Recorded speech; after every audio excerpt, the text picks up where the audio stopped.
క్రీస్తునందు ప్రియమైన సహోదరి సహోదరులకు యేసుక్రీస్తు నామములో శుభములు. దేవుని యొక్క నూతనమైన కృప మీకు కలుగునుగాక.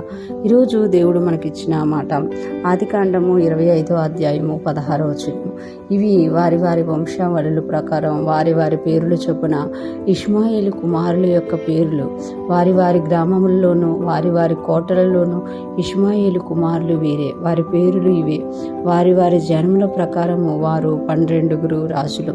ఈ మాటలు మనం ఆదికాండంలో చూస్తున్నాం. అబ్రహాం గారు వంశాన్ని దేవుడు రాయించినప్పుడు అబ్రహాం గారు చేసిన ప్రార్థన ఇష్మాయేల్ని జ్ఞాపకం చేసుకో ప్రభా అని ఆదికాండం 17వ అధ్యాయం 20 వచనం అంటే 5 వచనంలో చెప్పినప్పుడు 20వ వచనంలో దేవుడు అంటారు కదా, నేను ఇష్మాయేల్ని నిశ్చయంగా ఆశీర్వదిస్తాను అని చెప్పి అక్కడ ఆయన చెప్తారు కదా, 12 రాజులు ఇష్మాయేల్ కడుపులో నుండి వస్తారు అని దేవుడు చెప్పినట్టు చూస్తాం. ఆ మాట నెరవేర్పు ఇక్కడ మనం చూస్తున్నట్టుగా చూడగలం. ఇవి వారి వారి వంశావళుల ప్రకారం వారి వారి పేర్లు చొప్పున ఇష్మాయేలు కుమారుల యొక్క పేర్లు అని ఇక్కడ చెప్తున్నారు. అంటే దేవుడు ఎప్పుడైతే అబ్రహాం గారు వంశాన్ని రాయించారో బైబిల్ గ్రంథంలో, ఆయన ఇష్మాయేలును కూడా జ్ఞాపకం చేసుకొని ఇష్మాయేలు యొక్క పేర్లను వారి వంశాల పేర్లను వారి వారి పేర్లను వారి ఇష్మాయేలు యొక్క కుమారుల పేర్లను వారి వారి గ్రామంలోను వారి వారి కోటల్లోను ఇష్మాయేలు యొక్క కుమారులు వీరే అంటున్నారు. అంటే వారి తాలూకు అదంతా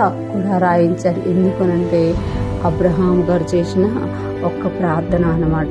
అబ్రహాం గారు ఇష్మాయేలు జ్ఞాపకం చేసుకో అన్నందుకు దేవుడు ఇక్కడ జ్ఞాపకం చేసుకొని ఇష్మాయేలు ఆశీర్వదించినట్టుగా మనము చూడగలం అన్నమాట. అంటే దేవుడు మనం చేసే ప్రార్థనలకి ఎంతగా విలువ ఇస్తారు, ఎంతగా గుర్తుంచుకుంటారు అనేది మనం ఇక్కడ చూస్తాం. ఇస్సాకును దేవుడు ఆశీర్వదించారు, అదే టైంలో ఇష్మాయేల్ను కూడా దేవుడు జ్ఞాపకం చేసుకున్నట్టుగా మనం ఇక్కడ చూస్తున్నాము. ఇష్మాయేల్ని జ్ఞాపకం చేసుకోవడమే కాదు, ఇష్మాయేలు యొక్క వంశాల పేర్లను రాయించారు. అబ్రహాం గారితో దేవుడు అంటారు కదా, ఇష్మాయేలు కడుపులో నుండి 12 రాజులు వస్తారని. ఆ 12 రాజులు వీరే అని ఇక్కడ మనకి తెలియజేస్తుందన్నమాట. కింద వాటిలో మనం చూసుకుంటాం, వారి వారి జన్మల ప్రకారము వారు 12 రాజులు, వారి వారి జన్మల ప్రకారం వారు 12 రాజులు. అంటే ఇష్మాయేలు కడుపులో నుండి నేను 12 మంది రాజులను తీసుకొస్తాను అని దేవుడు చెప్పారు. ఆ 12 మంది రాజులను తీసుకొచ్చి వారి పేర్లు రాయించినట్లుగా ఇక్కడ మనం చూడగలమంట. అంతేకాకుండా వారు గ్రామాలలోనూ పల్లెల్లోనూ కోటలలోనూ నివసించేవారట. అంటే ఇష్మాయేలు సంతతిని దేవుడు అంతగా ఆశీర్వదించినట్టు మనం ఇక్కడ చూడగలం. ఈరోజు ఫ్రెష్ మనం వింటున్న ప్రతి ఒక్కరూ జ్ఞాపకం చేసుకోవాలి. మనం చేసిన ప్రతి ప్రార్థన, అబ్రహాం గారు చేసిన ప్రతి ప్రార్థనకి దేవుడు ఎలా జవాబు ఇచ్చారో మన ప్రార్థనలకు కూడా దేవుడు అలాగ జవాబిస్తారు అని ఇక్కడ మనకి తెలియజేస్తున్నమాట. ఎప్పుడైతే మనం దేవుని వైపు చూస్తామో మన ప్రార్థనలు జవాబులుగా మారడం మనం చూస్తామన్నమాట.